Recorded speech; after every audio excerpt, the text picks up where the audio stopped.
Caros amigos, sejam bem-vindos ao canal Linconnected, o seu canal de sabedoria, conhecimento, prosperidade.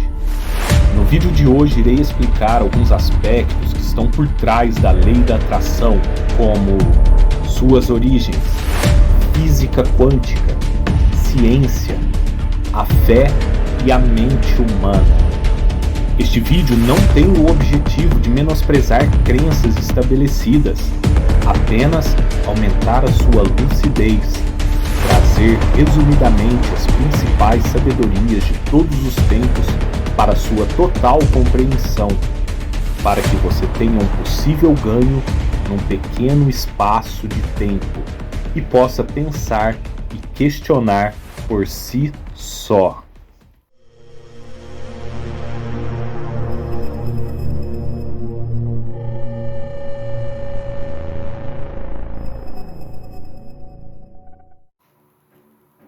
Sobre as origens da lei da atração, muito do que é dito hoje, como sempre, é um conceito de tábula rasa, ou seja, falar aquilo que já foi dito de uma nova maneira e expandir de acordo com determinados interesses, usando métodos como programação preditiva, técnicas de hipnose avançadas, gatilhos mentais e etc., para atrair uma pessoa imediatamente através do seu sistema límbico, entre outros meios psicológicos obscuros. Se olharmos para trás o suficiente, vemos que as raízes da lei da atração podem ser encontradas em uma variedade de práticas antigas. Embora não fossem chamadas de lei da atração, era referida nos escritos budistas, hindus, egípcios, bem como no cristianismo posteriormente. Por exemplo, Buda disse que nossos pensamentos nos fazem o que somos. Além disso, Jesus pode ser interpretado como nos dizendo sobre nosso poder ilimitado de criar. No século XIX, eis que surge um movimento chamado Pensamento Novo, nos Estados Unidos. Os autores mais citados são Helena Blavatsky, conhecida como Madame Blavatsky, e Thomas Troward. Madame Blavatsky enfatizou nossa capacidade de moldar a realidade e o nosso poder de superar nossas próprias limitações. Da mesma forma, acredita-se que o trabalho de Thomas Troward tenha influenciado algumas das monografias mais significativas da lei da atração contemporânea, incluindo o livro O Segredo. Outro fundador do movimento foi Phineas Parkhurst Quimby. Ele foi um inventor americano e afirmou que os pensamentos podem sanar a dor. Ele começou a suspeitar que a mente afeta o corpo de maneiras significativas. As citações de Phineas Quimby indicam que ele estava convencido de que a cura com ajuda mental poderia ter aplicações mais amplas. Até aqui, nada tão surpreendente, e é fato que todos esses conceitos que podem ir de encontro à psicanálise, no que diz respeito ao inconsciente coletivo, também aos erros de previsão de recompensa, ao behaviorismo, às perspectivas espiritualistas, sobrenaturais, abraâmicas e até mesmo condicionamento pavloviano, entre outros. Esse é um assunto para outro vídeo, mas sobre a famosa lei da atração, porque hoje ela é justificada conceitualmente através da física quântica.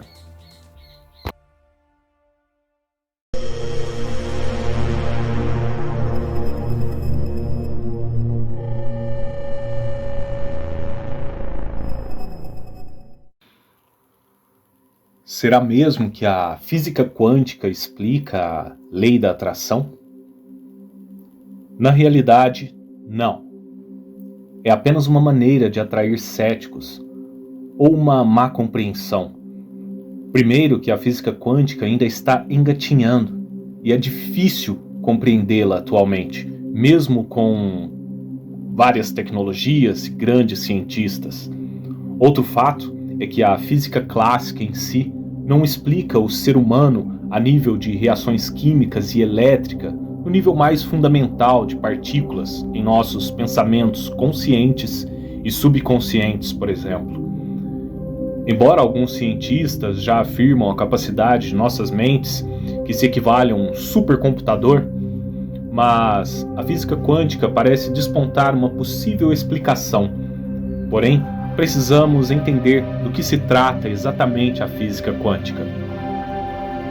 Ela surgiu no final dos anos 1800 e tem o objetivo de explicar a matéria e a energia no nível mais fundamental e busca também explicar as interações entre as partículas prótons, nêutrons, elétrons. E uma das hipóteses é a possibilidade de várias realidades. De um lado, temos a física clássica, com a mecânica de Newton e o eletromagnetismo de Maxwell, basicamente, que explica muita coisa sobre o mundo macroscópico, ou seja, visível a olho nu. Porém, falham quando se trata do mundo microscópico, por exemplo, o fluxo de elétrons em um semicondutor. A física clássica falhou em explicar a radiação do corpo negro e o efeito fotoelétrico. Einstein e Max Planck explicaram esses fenômenos com hipóteses quânticas, porque ora a matéria se comporta como partícula e ora ela se comporta como onda, em nível submicroscópico. E isso é revelado no experimento da fenda dupla. Parte desse estudo é proposto pela equação de Louis de Broglie. Então, com as limitações da nossa realidade, como espaço, tempo e velocidade, fica difícil explicar isso tudo. E conforme a história humana, se não entendemos algo, inventamos coisas. Por outro lado, muitas coisas que existem hoje são devido ao pouco que entendemos de física quântica. E um exemplo simples são nossos smartphones. No entanto, algumas pessoas afirmam que basta você pensar em algo que deseja e praticamente esquecer, esse algo se materializará. Talvez porque vai de encontro a uma das previsões mais estranhas da física quântica. É que o sistema não pode mudar enquanto você assiste. E foi confirmada em um experimento de físicos da Universidade de Cornell.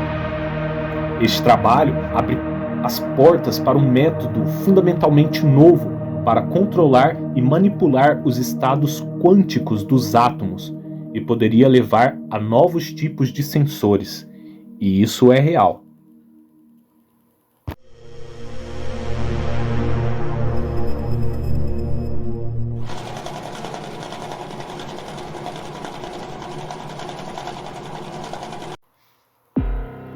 O que acontece é que muita gente pega alguns aspectos e pontos específicos dos resultados das pesquisas e transmitem a sua própria imaginação, como por exemplo o experimento da fenda dupla, que o comportamento de um elétron pode mudar de lugar quando não observado, e trazem para o entendimento alegando que se você concentrar em algo específico, esse algo se materializará no mundo físico. Ou como falei anteriormente, pensar em algo e depois esquecer, pois nesse experimento uma partícula muda quando não observada. Desta forma, não classifica como ciência, e sim imaginação que leva a crenças. Isso acontece ao longo da história do homem. Basta ler Sapiens, uma breve história da humanidade. Outro exemplo de crença é a hipótese do Dr. Masaru Emoto, que concluiu que as afirmações positivas ou negativas podem alterar o estado estético da água quando congelada, e outras coisas como apodrecer comidas ou mantê-las intactas apenas com afirmações. Mas tudo isso não é comprovado com métodos científicos.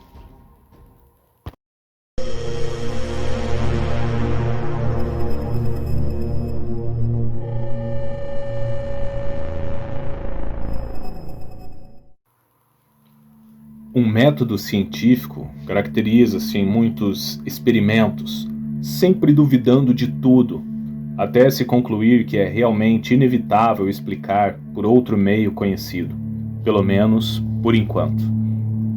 Só a título de curiosidade, assim que surge uma teoria. Então, se alguém falar que certa coisa é uma teoria, lembre-se que foi testado exaustivamente até ter aquele resultado e se torna uma espécie de verdade, pelo menos até descobrir ou comprovar uma nova hipótese. Outra coisa é afirmar ser uma lei. Desta forma, vê um exemplo puramente explícito. Nós vemos a lei gravitacional da Terra. Em qualquer lugar, ela se comporta da mesma maneira. Por isso, é uma lei. Já a lei da atração classifica-se como pseudociência, pois trata-se de práticas, afirmações ou crenças. Aqui já abre um leque para outro vídeo, mas vamos prosseguir. Quem descreveu a pseudociência foi Karl Popper, em 1934, um dos maiores filósofos da ciência de todos os tempos. Ele ressalta que qualquer falta de teste que comprove algo trata-se de uma pseudociência. Em contrapartidas, temos que considerar que muitas ciências conhecidas hoje surgiram da pseudociência, como a química moderna, por exemplo, que surgiu da alquimia. Outro argumento usado é a lei da causa e efeito, que também é falseada como uma lei. O termo causalidade é utilizado há centenas de anos de pura observação da natureza para a abstração de como o mundo funciona e a progressão de vários cenários, tendo como premissa que cada acontecimento tem um efeito. Os experimentos científicos iniciam com hipóteses que nada mais são que causas prováveis ou que às vezes se manifestam com um certo padrão, ou observáveis da mesma maneira por várias vezes, mas não sempre. Aristóteles já usava a causalidade como explicação ou resposta a um questionamento. Mas a lei da causa e efeito já era muito utilizada no Egito Antigo e outras culturas antigas que usavam o hermetismo para explicar o universo. Voltando para a ciência, um método científico aceito deve testar essas hipóteses exaustivamente para decidir qual será a mais aceitável e incontestável perante as demais, independente das probabilidades de ocorrer o mesmo acontecimento várias vezes ou com padrões similares. A ciência não toma isso como aceito se não houver um método científico. Tudo isso se resume à causalidade, ou seja, de padrões, de como algumas coisas acontecem. No entanto, a lei da atração também fala muito sobre vibração e como podemos materializar coisas. A lei da vibração é um outro princípio antigo das leis herméticas, de que tudo vibra, mas com relação à lei da atração, também não consta em métodos científicos. Todas as afirmações da lei da atração se tornaram uma questão de crenças, por apresentarem certos padrões comportamentais em pessoas que praticamente ganharam muito dinheiro, ou outros que se curaram de formas misteriosas, sem auxílios de medicamentos ou médicos.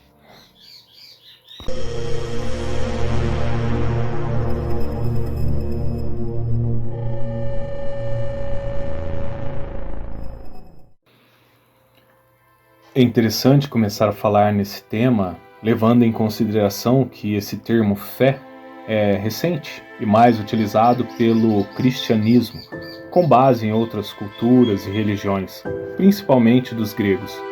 Esse termo surgiu do conceito pistis, que era muito usado na Grécia Antiga, que significa simplesmente acreditar, ter uma convicção firme. Porém, isso já era visto em outras culturas mais antigas, mas as religiões apresentam como uma forma de crer em algo ou alguém sobrenatural, externo a si. Diferente dos conceitos hermetistas, por exemplo, da mente, ou conceitos citados que determinam que nossa mente é como um supercomputador, e isso nos dá possibilidades de potenciais incríveis.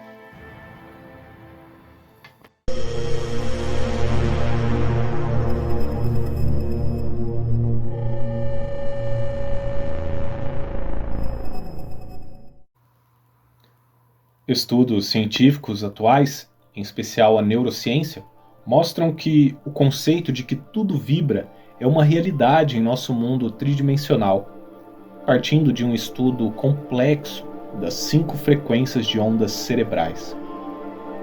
Estudos da Universidade de Harvard demonstram que a esquizofrenia, por exemplo, é causada pela falta de sincronia das oscilações de onda gama, além de vários estudos de ondas alfa e delta com relação ao sono. Cada uma serve a um propósito para nos ajudar a lidar com várias situações, seja para processar e aprender novas informações, ou nos ajudar a acalmar depois de um longo dia estressante. As 5 ondas cerebrais na ordem de maior frequência para mais baixa são gama, beta, alfa, teta e delta. E o que dizer das expectativas que geramos em nós mesmos?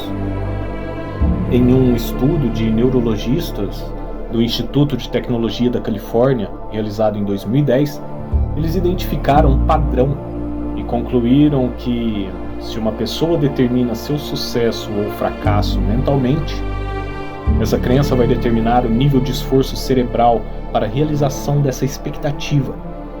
Isso nos leva à pseudociência, lei da atração e 4 dos seus princípios. O primeiro, acredite firmemente que você é capaz de realizar algo. 2. Não fazer afirmações negativas e assumir uma postura de fracasso ou vitimismo. 3. Criar metas realistas e concretas com prazos definidos. E 4.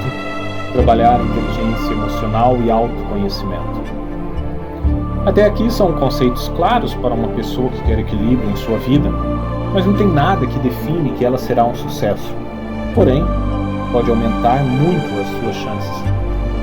Embora a lei da atração pareça algo um pouco esotérico, existe similaridade em ações cerebrais explicados pela ciência. Muitos estudos foram realizados no âmbito social. O mais recente é da psicóloga Karen Susan Dweck e relatado em seu livro Mindset, que fala sobre sucesso. São praticamente expectativas fixas versus expectativas mutáveis, ou seja, aquilo que acreditamos versus aquilo que podemos mudar. As expectativas que criamos em nossa mente podem influenciar nossos resultados e os resultados das pessoas que estão conosco, as quais criamos expectativas. No mindset fixo, as coisas não mudam e as expectativas são limitadas. Este conceito é antigo da mente influenciar no mundo físico, no Egito Antigo, com a primeira lei hermética, que é o mentalismo. Na Grécia tem uma história interessante do efeito Pigmalião, muito difundido na psicologia. No entanto, esses conceitos se tornam interessantes e um pouquinho mais digerível quando se trata da mente humana. O efeito Pigmalião foi um mito narrado por Ovídio, que viveu entre 43 a.C. até 18 d.C. O efeito retrata a força da imaginação e o desejo. Pigmalião, ele era um rei de Chipre e um grande artista que esculpia estátuas e decidiu criar a mulher perfeita. A sua mulher perfeita era em pedra e ele dava muitos presentes a ela. Mas como não havia realidade nenhuma nisso, ele pediu a Afrodite, a deusa do amor e da beleza, que encontrasse uma mulher como a sua escultura. Afrodite, com todos os seus esforços, não encontrou a mulher como a esculpida chamada Galateia, e decidiu dar vida a Galateia, então, a escultura de Pigmalião. Este, fascinado, beijou Galateia, e ela despertou e se apaixonou pelo seu criador. Pigmalião realizou todas as suas expectativas com Galateia.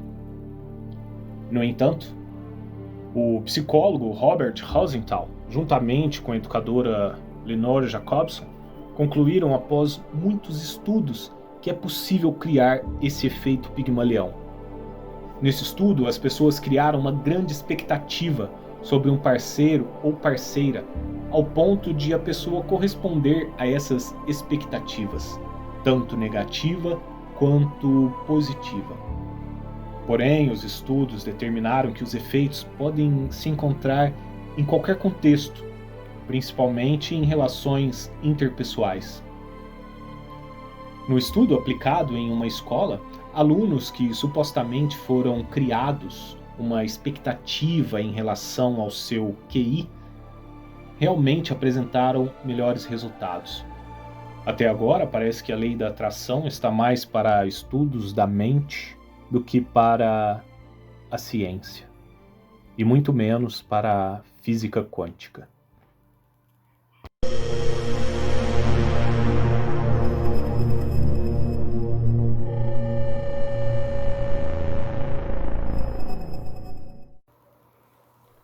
A ciência não é verdade absoluta e está sempre aberta a novas comprovações.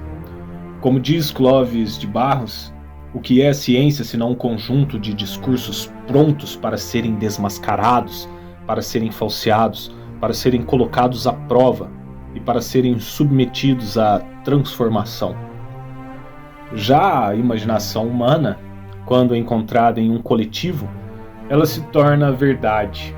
Um exemplo é o dinheiro. Papel por si só não vale muita coisa. Nós aceitamos que papéis de diferentes cores e desenhos têm um valor que corresponde a outras coisas materiais. No que tange ao pensamento e comportamento humano, se considerarmos em termos de probabilidade, se você mantém o pensamento de que as coisas não vão bem e que você não é capaz, a probabilidade de você não se esforçar para melhorar ou conquistar novos patamares é muito grande, e ver coisas ruins em tudo que está ao seu redor. Simplesmente a pessoa entra num fluxo de crenças negativas que a faz ficar cega para novas possibilidades e oportunidades. Isso vale para o contrário também. Se você mantém pensamento positivo e que você pode ser muito melhor em todos os aspectos da sua vida, seja saúde, financeiro, de relacionamentos, etc., as probabilidades de sucesso em tudo que você for fazer aumentam, mas isso não é concreto que vai dar certo, porém aumentam significativamente. Em relacionamentos, por exemplo, ninguém gosta de ficar perto de pessoas que só reclamam. Logo, seus relacionamentos não serão saudáveis. Não precisa de nenhuma ciência ou crença para perceber isso no dia a dia. Você cria, na realidade, então, tudo que você foca sua atenção e ação. A sua história de vida e seus resultados são frutos do que você foca sua atenção e esforço. Isso é verdade. Outro fato é que temos muita coisa a descobrir sobre a mente humana, porque a maioria de nós está muito longe de explorar ao máximo dos nossos potenciais. E, infelizmente, somos condicionados inconscientemente a certos tipos de ações desde o nosso nascimento até hoje em dia. Isso, às vezes, na maioria das vezes, pelo menos, se tornaram um hábito que as pessoas acham ser normal e é apenas uma matrix. Existem muitas questões a serem descobertas sobre o universo e a mente humana, e muitas das respostas podem estar em nós mesmos, na simples mudança de atitude. Nada sobrenatural até aqui. Sobre a fé, na Bíblia, por exemplo, tem uma citação que diz que se você tiver a fé do tamanho do grão de uma mostarda, você pode mover uma montanha de lugar.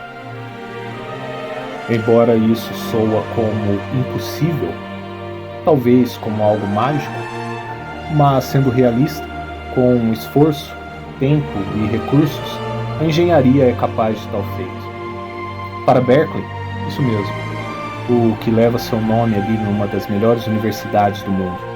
Ele disse que a coisa só existe na medida da sua percepção. Tudo isso são fatos interessantes e demonstram que temos que separar o raciocínio dedutivo, indutivo e abdutivo, e evoluir conforme nosso conhecimento, e nunca parar de aprender. Isso vai de encontro com muitas coisas que acontecem no mundo que está em constante transformação. A evolução cabe a cada ser humano de acordo com a sua realidade e vontade. Afinal de contas, se não estamos crescendo, estamos morrendo.